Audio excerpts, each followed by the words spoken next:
Welcome back to Gut Feelings Life Unfiltered. Today, we are so excited to welcome Kimberly Katherine to the podcast. Kimberly is an intuitive healer, a life coach, a Reiki master, and the host of The Light Keeper's Path, a podcast created for sensitives, seekers, and survivors who are navigating life's hardest transitions and learning how to come back home to themselves.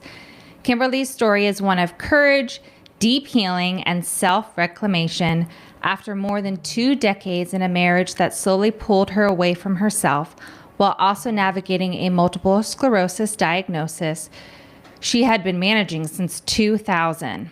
Kimberly reached a point where everything she had built no longer felt like her own life. She made the powerful decision to choose herself. She moved out with her daughter, her dog, and with very little certainty about what would come next. What followed was not an overnight transformation, but a very real healing journey. Therapy, EFT tapping, somatic work, meditation, Reiki, movement, nature, and learning how to listen to her body and her inner guidance in a completely new way.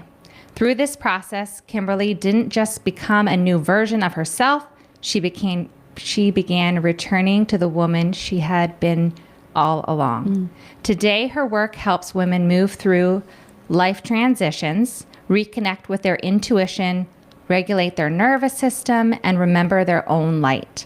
We're going to talk about her MS journey, what she has learned through decades of healing, what has been most supportive for her, and I'm so excited. But before I have Kimberly tell us her story, I wanted to say a personal note on how much I have appreciated her, because during the deepest, darkest point of my MS diagnosis, I had posted, I had just found out that I had MS and posted on Facebook, and the overwhelming messages from everyone was nice, but everyone's got their own opinions and stories that they share with you, and a lot of it can be very overwhelming, where I almost felt like I was in a deep, dark pit. And it's funny because Kimberly's podcast name, she was like a light to me in the darkness. She had reached out and wanted to talk to me, and I knew her through a mutual Kathy Heller, and I knew that her mind was kind of how my mind was, where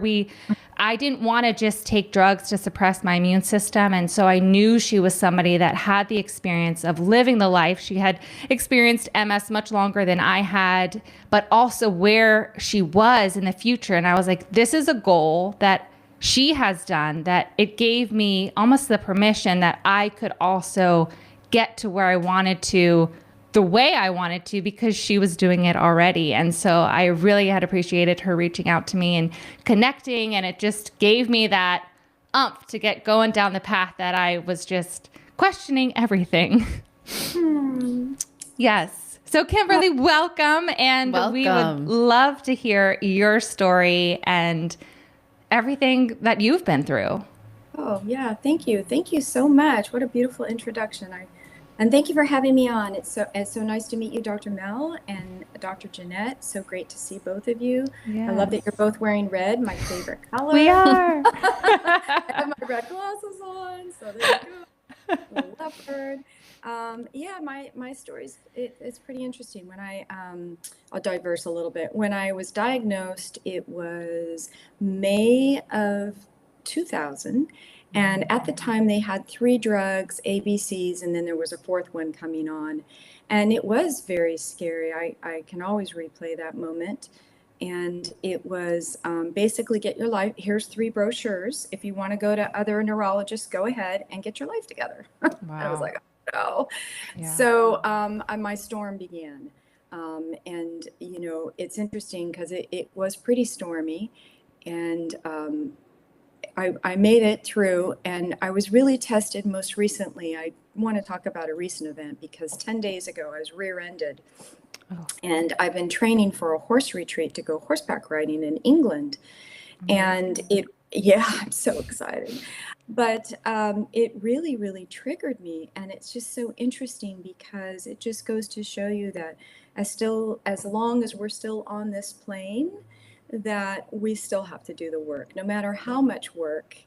I always talk to my somatic coach and say, am I at the finish line? Am I at the finish line? And she's like, you're still here. Yeah. That would be the dream, right? That would be the dream. And I'm a runner, so that definitely would be a dream. But this accident really took me to a whole nother level. I was in traffic and at a stop sign, and then a young gentleman hit me when I was stopped. And people are so funny. Did you have your seatbelt on? Well, of course. Yeah. California. Hello. I've been wearing a seatbelt for 50 years, probably older than both of you. But anyway, long story short is, I had my seatbelt on, but I had whiplash and I had a light concussion. And it really triggered me because October 1999, I had a really bad car accident. I had a concussion for a year and bad whiplash. And when I got out of that car, I was hit on one side and the other, but the details don't really matter. They were surprised that I walked out of the car. That's how bad it was damaged. Wow. It was a 325, not trying to whatever but it was a BMW. So it was on the right side 2 to 3 feet, and on the left side about a foot. So no passenger, thank goodness, because they probably wouldn't have made it. Oh my But they God. couldn't believe I walked out. And thank goodness I was in a Beamer. But more than that was if anybody's ever had a concussion for a year, it changes That's so your long. Yeah, it was a long time. I did, and then 7 months later, I was diagnosed with multiple sclerosis. So the whole trajectory of my life from that car accident completely changed. So that's why I was so triggered 10 days ago. I'm like, oh my gosh, what's going to happen? It really triggered. And I had a lot of fear come up and a lot of overwhelm. And I talked with friends. I reached out to people.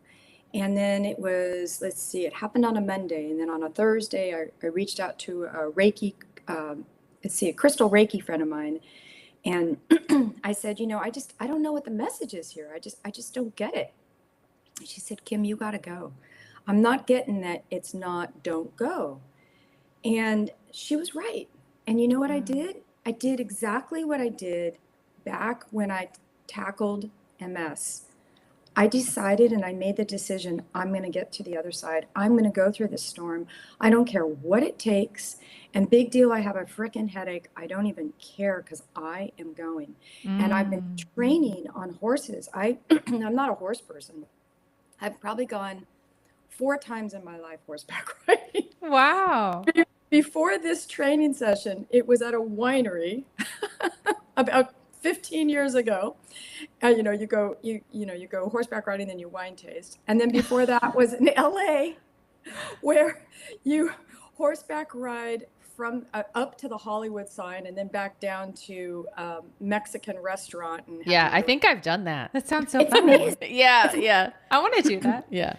Yeah, I want to do it again. Let's do it. Yeah. And then maybe once when I was 7 as a kid, and I think I got off. I mean, they bucked me off or something. So it's not like I've been doing a lot of horseback riding, but getting back to the story it was like, okay, now I didn't go horseback riding that day of the accident. I was on my way. I got there. I tacked up my horse, Oreo.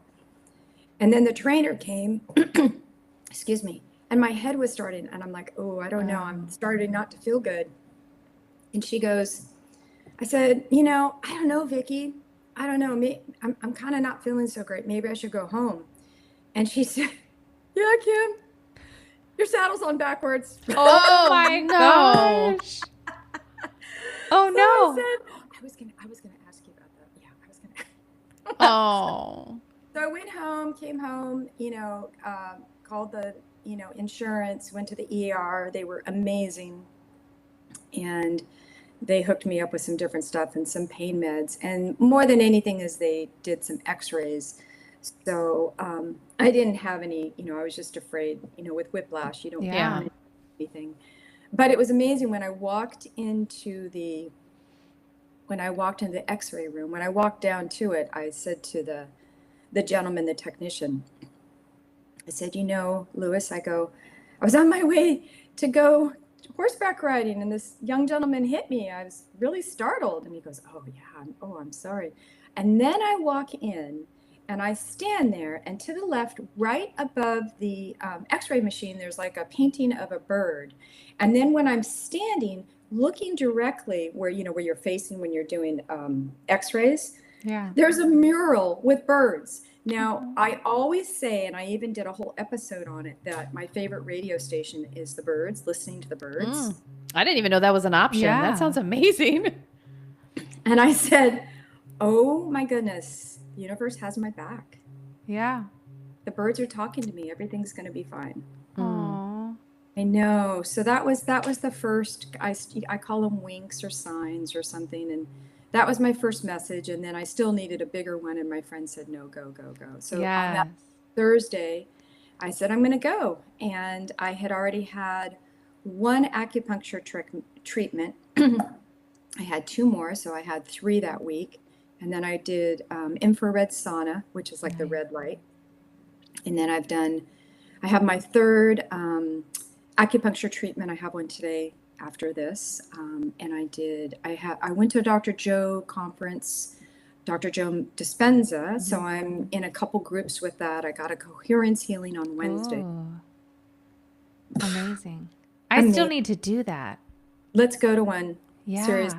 I would love to. Well, I mean, if you want to get a coherence healing, yeah. I want to do both. Yeah. Yeah, let's do both. But Yeah. I'm probably I think there's going to be one in December, so I'll probably go to that. But Amazing. It was amazing. I mean, my whole body elevated. So for our listeners that don't know about Joe Dispenza, can you give us like a quick little bit about him? Yeah, so Dr. Joe Dispenza, he basically healed himself. He had a really, really bad, I think he was on a bike, and it was probably at least 20, 30 years ago. And he was a chiropractor. But he made the decision. He said, because they basically said, you're probably not going to walk. Wow. And if I'm not getting the details absolutely correct, please don't write nasty comments or DM. You're good. I've studied him, but I'm not like a super. Yeah. I don't get into one person and just, No. But he's amazing. So his whole thing is meditation. And I've already talked about the 2 modalities that have helped me heal. One is acupuncture, and the second is meditation. And I did meditation light. Meditation light is like 5 minutes, something you find on the internet in the morning, and then you move up to 5 minutes at night. You don't go directly to Joe Dispenza. Yeah. That's meditation heavy. Yeah. You've been doing it for a while. So he basically he goes out into the quantum, and you can heal yourself. You can manifest basically anything. But to not go, and he does the quantum physics and the neuroscience, and it's all about rewiring the brain. Nice. And it's so powerful, so powerful. And it's like making the decision. And I've talked with some of my clients, and I've said, well, even MSers, you can make that decision. Now, you may not do your 8-minute mile. Maybe you do your 12-minute mile, running. Or maybe it's not that you're going to walk, a mile. Maybe it's you're walking around the block. But it's all a mindset. It really, really, really is. And so anyway, so that's Wow. a big part of my healing was first making the decision, acupuncture, meditation, I'm sorry. So what a full circle moment for you of having this car accident. Yeah. I mean, like, it's just such a wild, the universe is very unique and interesting. And it's good that you still looked at it from a place of like, what is this message? Is there a message here? And then you felt supported by the world, the universe, so it's what a very interesting time in your life right before a very big trip, a very meaningful trip to you. But, I want to ask you because I'm interested to know about your life pre-MS. Like, how do you feel? Like, what does the beginning of that look like? What does pre-MS look like for you? And what do you remember about getting that diagnosis? It's kind of it's a couple part question, but. No, that's fine. Yeah. So I grew up in a rural area in Northern California. very rural. My mom was a teacher. My dad was a stockbroker. And, you know, we're just middle class, have 3 older sisters. And, you know, just bump along. They were much, much older than I was. I think just, you know, with all of the deep, deep somatic work that I've done, I've learned that as a very young age to not rock the boat. I became a people pleaser.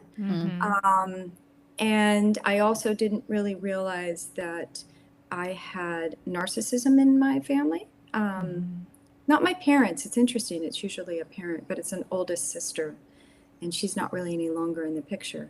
And it's usually in your family, and that's how you learn that pattern. And working with, and so to kind of answer your question, it was just kind of, you know, just kind of going through life. And, you know, I was the youngest, so my mom was kind of tired, and she just wanted to get me on and out and, you know, whatever. So I went to junior college, went to college, didn't really know what I wanted to do. I was in the hospitality industry. I loved it. I did it for years. Then I got into tech. And it was interesting because in tech, it definitely did not feed my soul. And I was really, really, really early age tech. I was in telecom, selling internet. How funny is that? Oh my God, right? I Yeah, know. that's not you. Well, it's not even that. It's just like, it's just so archaic. Like it doesn't even, it's so funny, right? And so anyway, I tried to love it, but I didn't love it. And the accident was basically the universe kind of pushing me and saying, wake up. This is not for you. I was in my, I think I was 36 when I got hit. And then, yeah. And then I guess maybe I was 35. Yeah. Because when I was diagnosed, I was 36. But my whole world changed with that auto accident and then, my diagnosis. And my diagnosis, I was really, really trying to hold on before. I was really, really, I was working remote before remote was even a thing. This was, 1999, 2000. What do you mean by hold on? What does that mean to you? So what it was I was one of the top salespeople on my team, and my sales manager, she knew I had had a car accident, and she said, that's okay, Kim, you can just, you can work from home or, this or that, or let's try and make it work. So I was just trying to hold on to that job because Got it. Okay. I was just holding because I really had no idea what else I would have done. And there was nobody in my life at the time everybody was scared, everybody. And so, Dr. Jeanette, like when I reached out to you, I remember all my family members were scared when they heard multiple sclerosis, everybody around me. Yeah. There was nobody that was calm, cool, collective, and on the other side. And I would go to all these dinners and things, and I kept trying to find somebody who was like me, and nobody. They were all wanting the free dinner and the free tchotchkes. And I mean, yeah, it was just heavy and dark and, So yeah, so when that whole thing happened, I was just holding on and my identity changed. That was also, I became the person with multiple sclerosis. Yeah. And I kind of actually did this, like, oh, okay, I guess I have to do this to play that role. Isn't that interesting? The people pleasing, right? That those personalities. Not just the people pleasing. The people pleasing was kind of behind, but it was part of who I was. It was more just kind of like molding myself to, oh, let's see, cognitive. That was my biggest thing, was cognitive. Oh, cognitive. Oh, let's see. Because I remember going to events and people would see numbers and they go, oh, I just can't remember the numbers. So they'd be talking about their symptoms, and you're just in this non-healthy, almost toxic environment of people rehashing what they're going through. Yeah. Well, guess what? You rehash that and you're programming your brain right away. It's like saying, oh, I'm not smart. I'm not smart. I'm not. Yeah. Your brain, that's the whole thing. The mind, it's detaching the mind and the body, right? Yeah. Does that make sense? Did I kind of answer your question? Yeah, no, I get it. I'm thinking about selfishly, I'm thinking about my own traits of like these identifiers that we talked about this in other past episodes as well, just how we identify even outside of symptoms, like how we identify ourselves. Like, I am this person. I get lost all the time. I'm bad at navigation. I'm whatever. Right. And like even Dr. Jen and I were working today and I was like, my memory, I don't understand. And I was almost like, oh, thank God, because I was thinking MS for me. And I'm like, why can't we remember that we're like feeding each other this? And it is toxic. It is also sometimes just life, but like, I just started thinking about the things and then thinking about other people, how they have these identifiers of themselves. So I like that you pointed it out. Yeah. Well, and you know what's another interesting take? I just kind of had this little message come to me, which is, and I've kind of integrated this, maybe we're not remembering for a reason.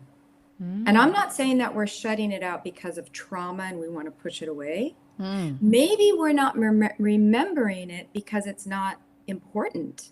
Does that make sense? Oh my God. I got I just got like shivers. Like, yeah, I think so. Yeah. It's almost like it's actually a gift, if that makes sense. Okay. Or we're not remembering it because it's minutia and it's not important. Right. You know what I mean? Kind of like, okay, whatever. Yeah. I like that. And then I hear my ego being like, oh no, you're. So being aware of that ego over there is interesting. Yeah. Totally. Okay.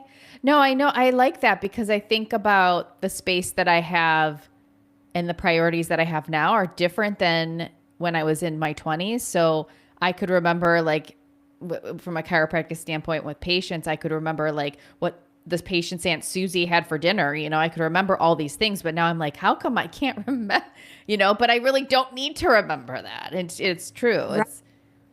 So the other thing I've learned is, so running, when I came back to myself 3 years ago, I chose me and I said, I'm going to start running again. And that was another, when you're talking about modalities to get me through. And that was the last of the healing, the deep. But, and then somatic healing, EFT tapping, which was amazing. And that's kind of, it's not like meditation light, like somatic light, but it is. Yeah. Because the stuff I've been doing for 17 months, in fact, I just signed up for another 5-pack because I can't get enough. It was after the accident. I'm like, okay, I got of what? Of the tapping? No, this deep somatic transformation. Okay. And what can you tell us who is that? Yeah, this is Christy Ingleton. She's amazing. Okay. She is a transformational coach and she's like got all the certifications and she's got the life experience and she's done it for herself. Okay. And what I've learned with working through her is that when you're talking about, your vessel, we're just basically in a vessel, right? And we have all this stuff that comes in. We have these experiences. And if these experiences are emotions that are maybe heavy or this or that, or people pleaser, they stay in our body. There's trauma that stays in our body. And until we get that out, and usually what happens is we have an experience, it goes into our body because we clam up because we're a kid and we don't think we can express it. Or we're in a business meeting and we're 40 years old and we're like, if I really tell that woman what she thinks, I'm probably not going to get the job. Or she's not going to be my patient. So I better just shut up. But she's offended me. Or whatever, or whatever the misunderstanding, it stays in your body. Now, when you do the somatic transformational work, you go into the subconscious, you reprogram it, and it gets out of your body. Now, the reason I say that is because your vessel becomes empty and it can handle more. And I can tell you right now, 3 years ago, when I moved here with my daughter and my dog, and I didn't know what was going to happen, my nervous system was a wreck. I couldn't handle much in my vessel. Yeah, it was a disaster. And just had to kind of ease into the last of the healing piece.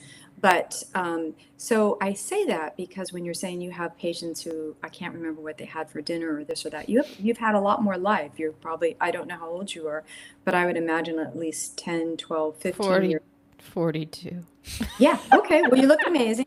So Thanks. you have 20 more years of life in you, Yeah. and experiences in your vessel that are in there that are latent or whatever. And it's not all bad, but it can be as simple as, you go to the grocery store and somebody, I don't know, you see a package or something and it triggers you.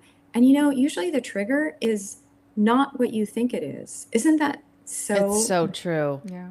Isn't it so crazy? It's so crazy. So for example, I was feeling, that the this most recent one, I was feeling overwhelmed because there's a lot of pieces to the puzzle. Yeah. I need to get, I'm hiring a personal car to take me from where I live to this SFO. It's not quick. What's an SFO? San Francisco International Oh, the Airport. Oh, okay. For my trip. And it's a big deal. So I just want it to be easy. Yeah. And when I get there, I got to go through the airport and the passports and the this, and there's always something changing, right?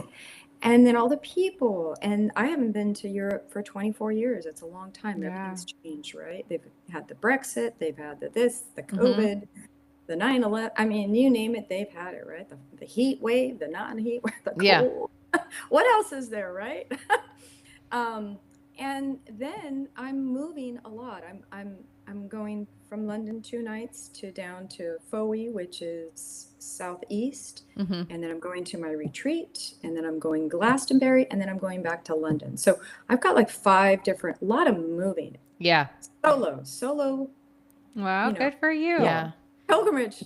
So I started to feel some overwhelm, and we worked it through with my somatic coach, and it went back to when I was really, really young and feeling overwhelmed when, a situation would happen, and nothing bad. It just, as a kid, I thought that how I handled the situation was to freeze Mm-hmm. because I was feeling overwhelmed. And what you do is when you go into the subconscious, you go back to that situation and then you feel it, and it's scary, and you go through it, and your current self is there to support your younger self. For me, it was like, I think I was 5 or 6. Wow. And when you're going through that whole process, it's safe, and you have all this, you have all these, it's set up so it's not scary. Well, I mean, it is scary to go in and re-feel those feelings. But my point is, who would have thought overwhelmed from travel?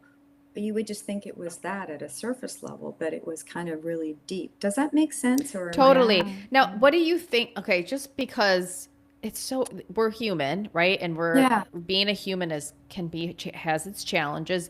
And Right. do you ever feel like, because you said something about like having surprise, like the triggers being surprising.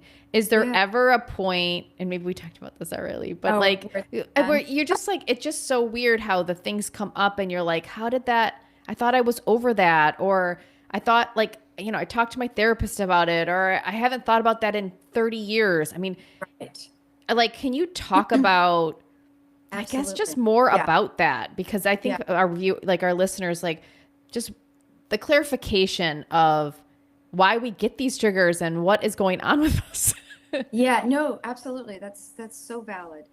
And I would say that for me, when I started this work, and it was EFT tapping, like I said, and EFT tapping is you do like this, and you talk about, and you say little mantras, and you go through the 7 points. And then the meditation, and the deep somatic work with the current transformational coach. So when I started, I was in fight or flight all the time. All the time. I came from a situation where I was woken up for 2.5 years, 2 to 3 times a night. I didn't sleep through a night. Wow. So my nervous system was not even at baseline. Now, so in the beginning, it was just getting me to it was choosing me, and then it was getting my nervous system to baseline. It doesn't happen overnight.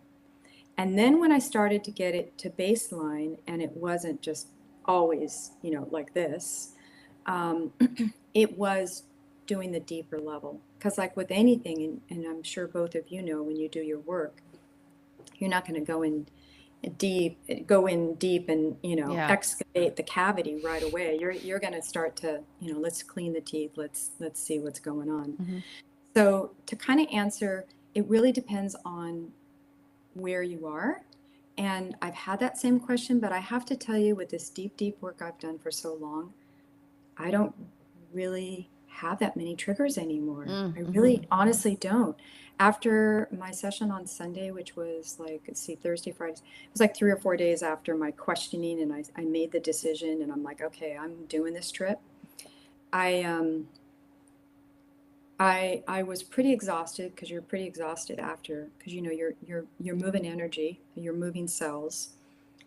And the next day, I felt amazing. I felt so light, so light. In fact, my head, my whole body felt better too. Isn't that interesting? Yeah. Mm-hmm. So it was also healing to my body, not, well, obviously it was healing to my body, but Yeah. what had happened, like the whiplash and the, little light concussion. Isn't that wild? Yeah.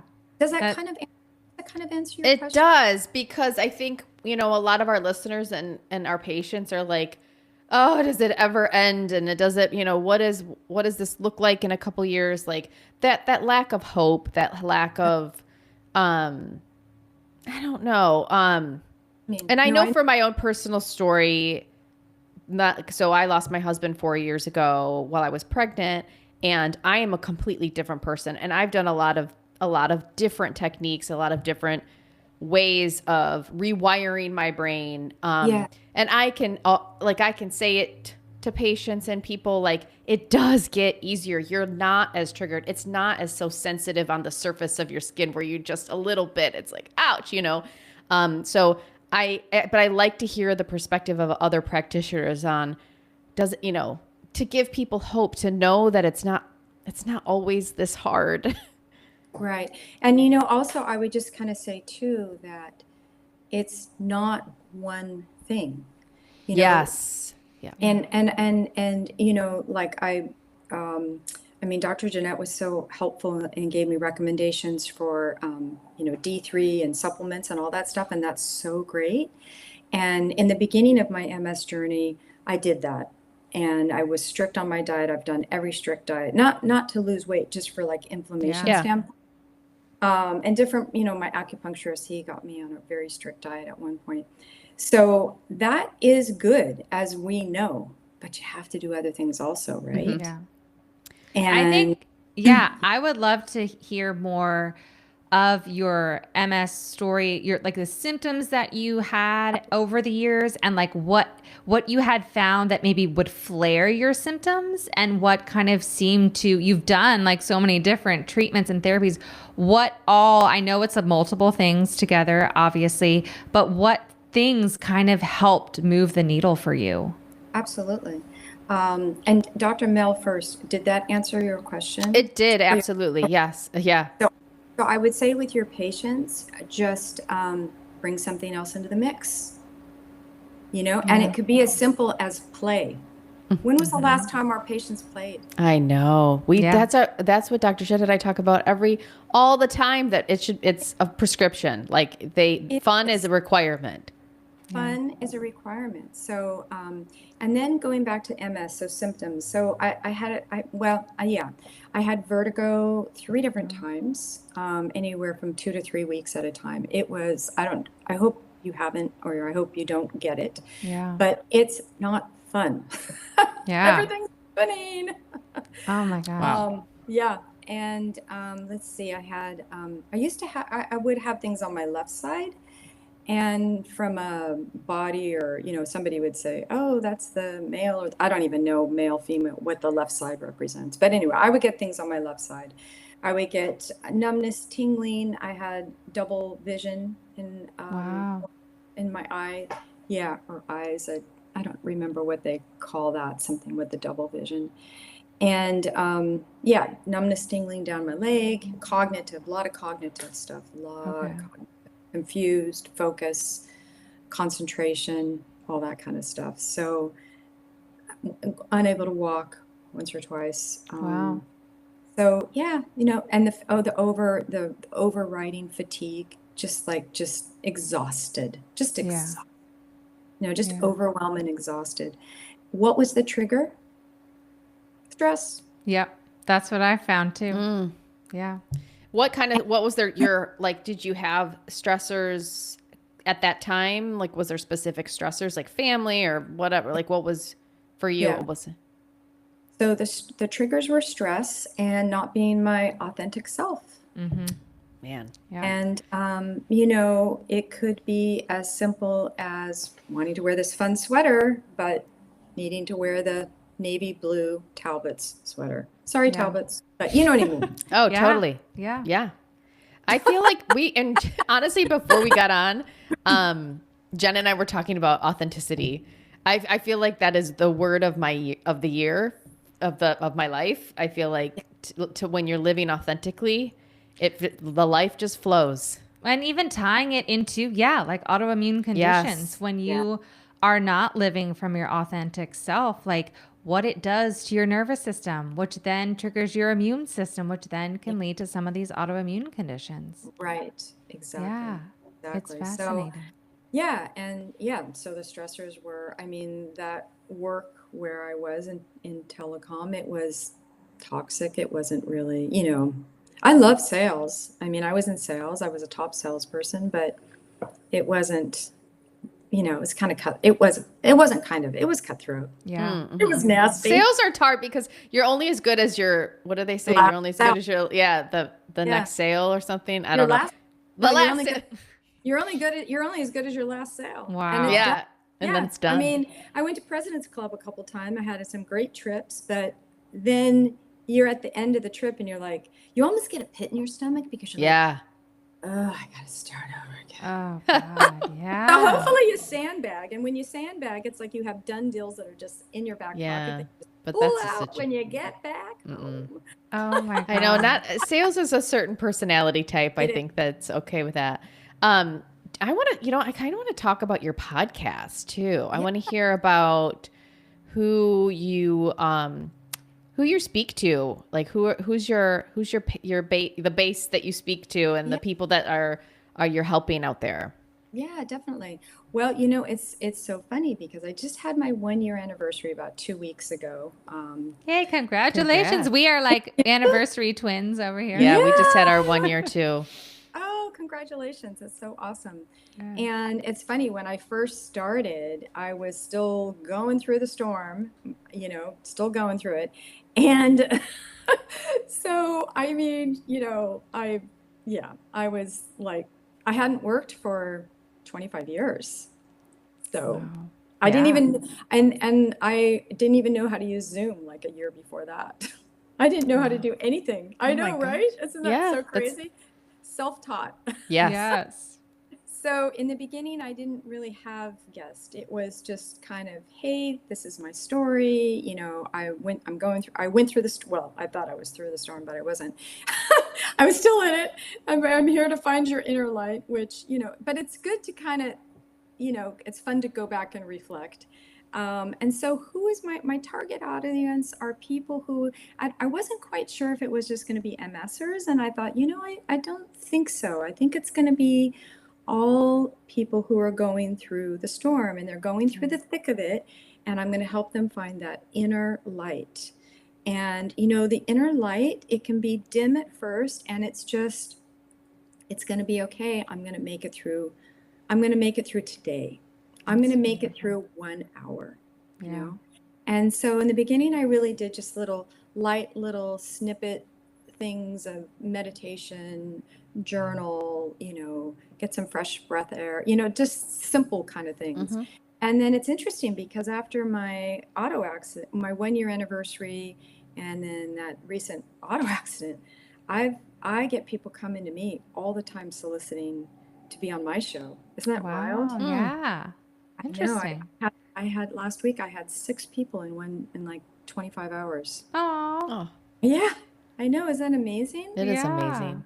I know. And I had one gentleman, so beautiful, Tal Gurr. I think I'm probably going to have him on my podcast. He has, I think it's called, oh gosh, I should know.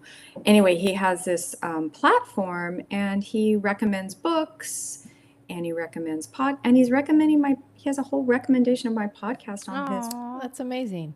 I know. Isn't that nice? Mm-hmm. So I'm not super I like his description. It's perfect because it's not just all spiritual woo woo. I mean, I incorporate that because that's a little bit who I am, but I'm not all that. Mm-hmm. And then it is healing modalities, but I feel like it's pretty grounded, because of my path of what I've done.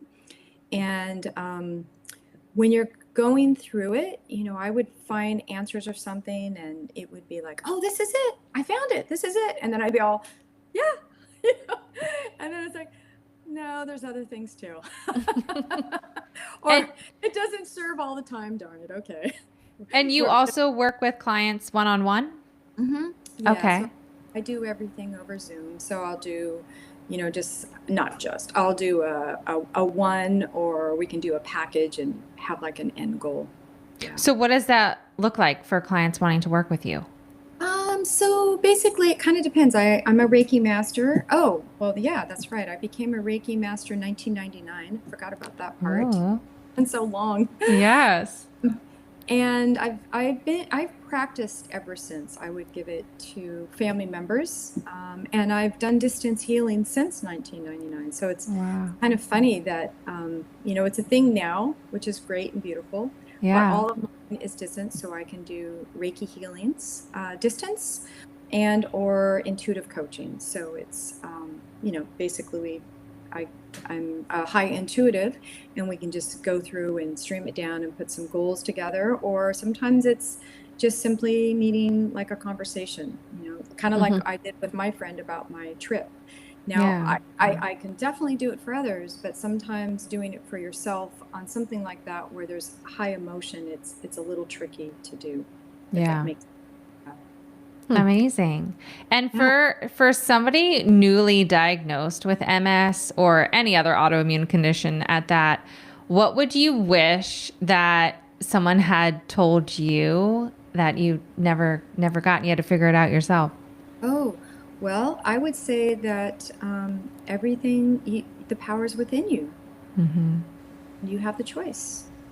Yeah. And just, reach out to find out your support, and reach out and try everything. And I'm not talking about the drugs. I did try the drugs, but try everything. I mean, I think one of the most beneficial things for MS people and people in general is Tai Chi. Love Tai Chi. I love Tai Chi. Love it. Oh, it's so grounding. And you can do it sitting also. They have, or yoga, Amazing.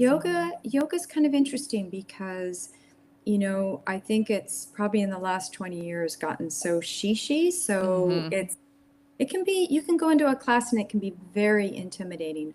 Although with the MS groups, they have like chair yoga, and it's not.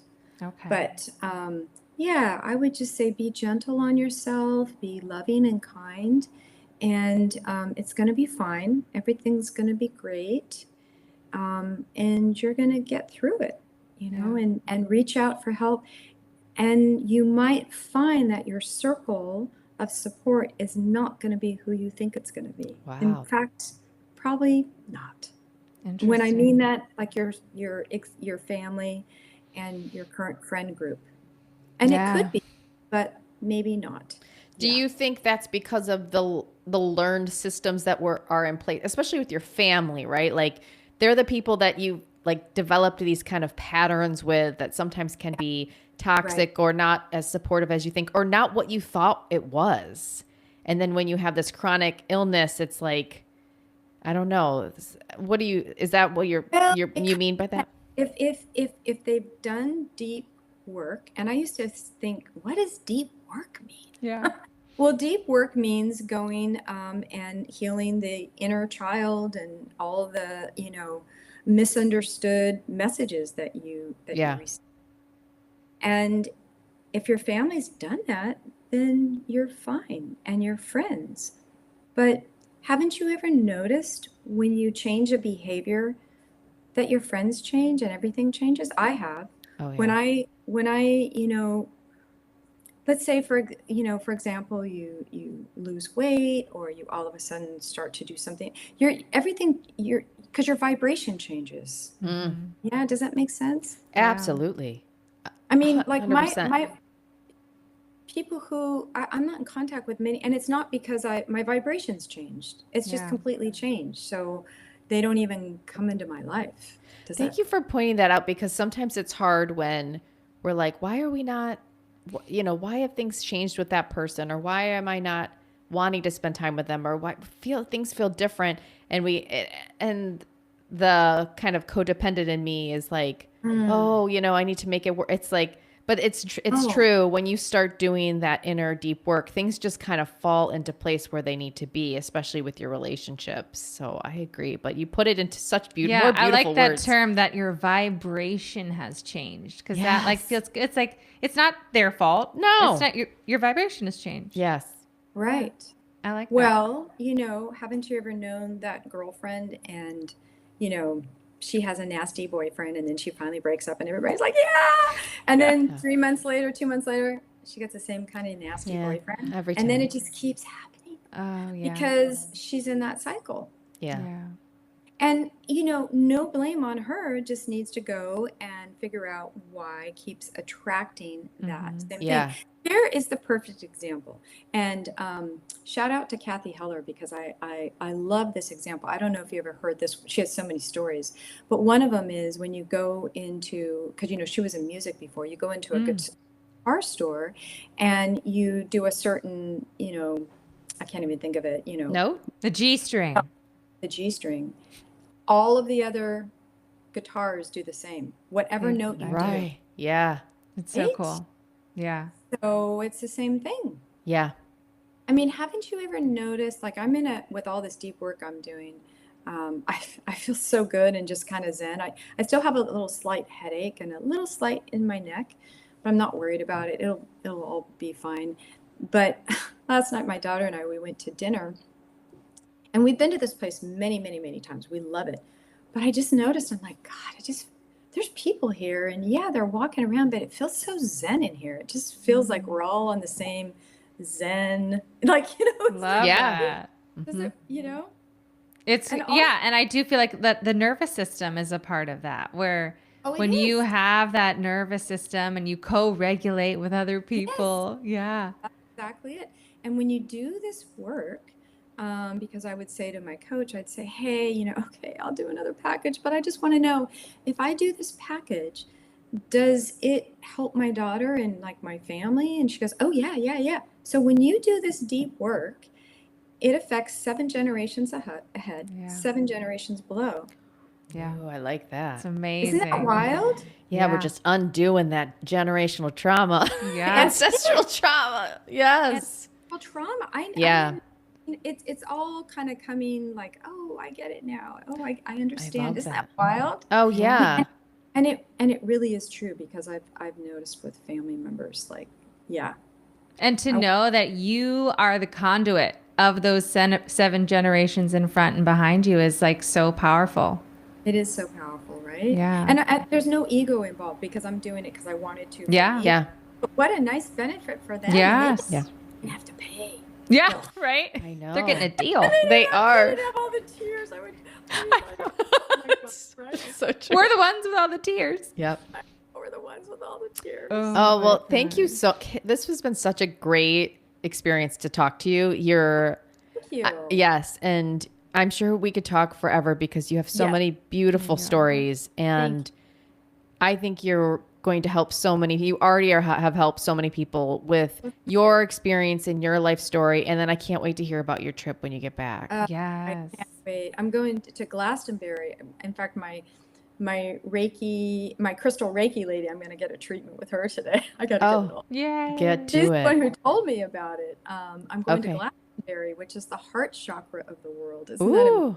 Yes. I know. Rebecca Campbell, if you're familiar. Yeah. I love her. Amazing. She's there. Yeah.